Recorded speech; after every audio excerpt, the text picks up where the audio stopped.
Graça e paz, povo de Deus, bom dia. Eu sou o pastor Adilson Bonfim, o projeto é Jesus na Rua. Este é o Diário da Fé. O tema é provisão. O livro é Tito, capítulo 1, versículo 3, e diz assim: Mas a seu tempo manifestou a sua palavra pela pregação que me foi confiada segundo o mandamento de Deus, nosso Salvador. Pois bem, meus irmãos, esta carta Paulo escreve a Tito, que Paulo declara no versículo 4 que este é o verdadeiro filho na fé. E detalhe interessante, esse irmão ele foi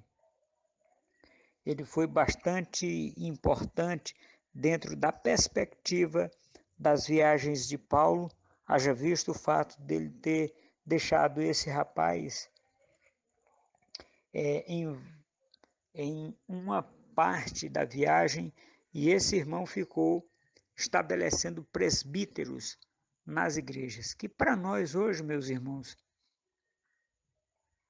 essa alusão a presbíteros seria os pastores locais. E Paulo diz uma coisa muito interessante que nós podemos aplicar hoje na nossa vida prática. Nós temos primeiro vamos estabelecer uma situação, o seguinte: o apóstolo, nós temos vários tipos de apóstolos. Nós temos os apóstolos do Cordeiro, que foram os 12. E nós temos os apóstolos fundamentais, que fundaram e congregacionais. Paulo está nessa última classe de apóstolos, que, aliás, na segunda classe de apóstolos, né? E nós temos a terceira, que é a nossa nos dias atuais.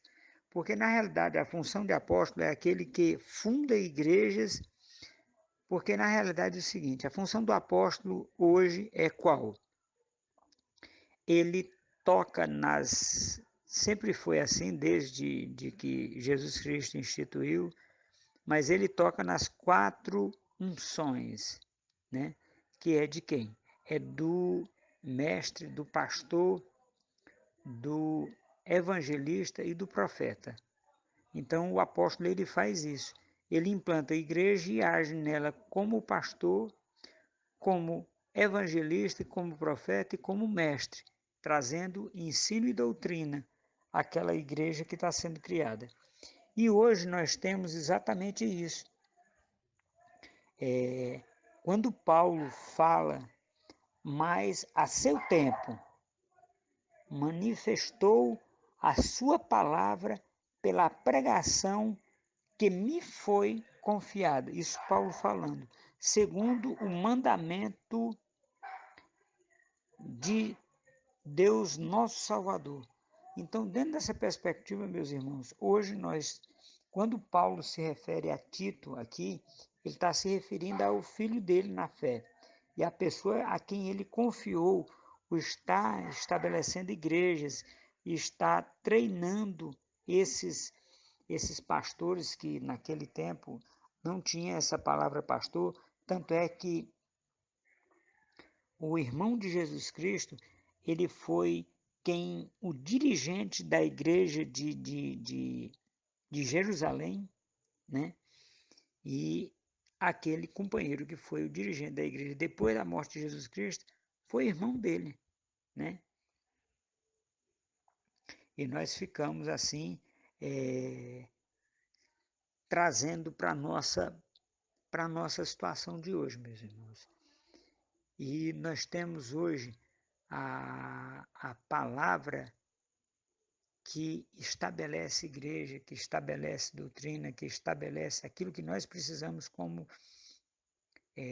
doutrinação ou doutrinas básicas de Jesus Cristo para as igrejas. Que nós vamos depois falar das doutrinas básicas, talvez no próximo áudio nós vamos fazer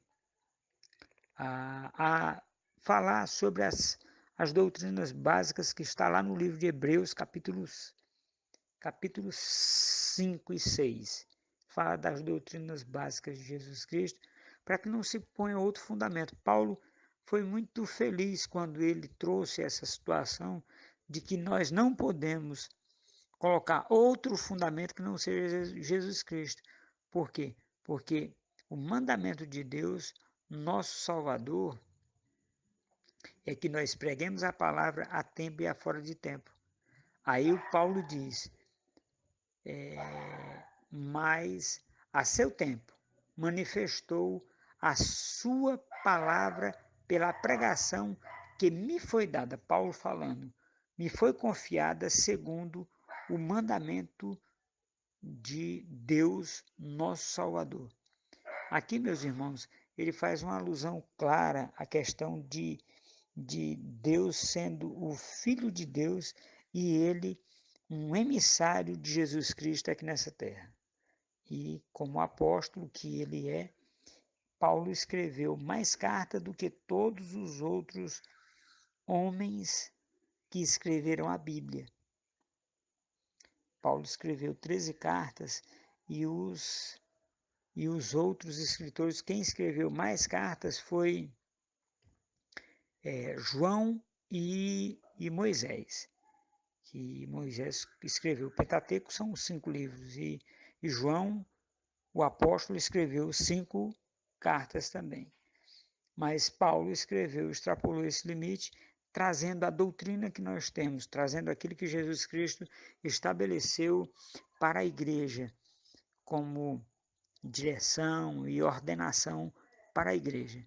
Haja vista nós termos vários irmãos que Paulo exorta para que eles estejam fazendo aquilo que ele declarava nas suas cartas para que essas pessoas fizessem, porque as cartas eram escritas para eles e foram para doutrinamento da igreja. Amém, meus irmãos? Um bom dia, que nós possamos receber de Deus o entendimento e podermos nos posicionar em Cristo para ajudar, para auxiliar no crescimento da igreja e segundo o mandamento de Deus, nosso Salvador. Um abraço, meus irmãos, bom dia.